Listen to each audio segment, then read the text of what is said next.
ঈদে রাস্তায় নামাজ পড়লেই কড়া শাস্তি, বাতিল হবে পাসপোর্ট, ড্রাইভিং লাইসেন্স। বিরাট নির্দেশিকা যোগীরাজ্যের পুলিশের। বিস্তারিত দেখুন। অনুমতি ব্যতীত রাস্তায় নামাজ পড়লে চলবে না, তাতে সাধারণ মানুষের অসুবিধা হয়। রমজান মাস চলাকালীন কড়া নির্দেশিকা জারি করলেন উত্তরপ্রদেশের মেরাটের শীর্ষ পুলিশ কর্তা।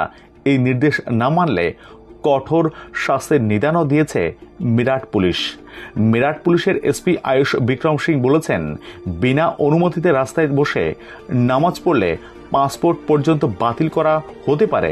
মেরাটের এসপি আয়ুষ বিক্রম সিং সাপ জানিয়েছেন, ঈদগাহ এবং মসজিদ ছাড়া কেউ কোথাও নামাজ পড়তে পারবে না।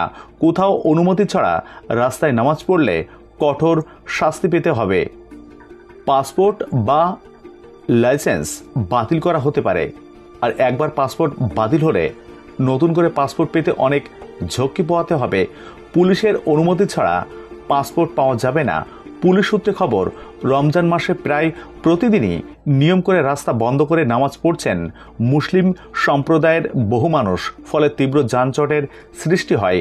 অনেক সময় বিকল্প রাস্তা খুঁজে ঘুরপথে পৌঁছতে হয় গন্তব্যে।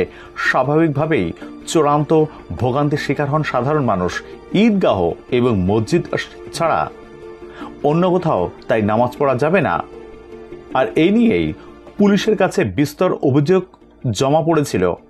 সেটার ভিত্তিতেই এই নির্দেশিকা জারি করা হয়েছে। ইতিমধ্যে পুলিশের এই নির্দেশিকা নিয়ে বিতর্ক শুরু হয়েছে। সংখ্যালঘুদের একাংশের বক্তব্য, আইন শৃঙ্খলা বজায় রাখার নামে অহেতুক সংখ্যালঘুদের হেনস্থার চেষ্টা করা হচ্ছে। আবার পাল্টা যুক্তিও আসছে।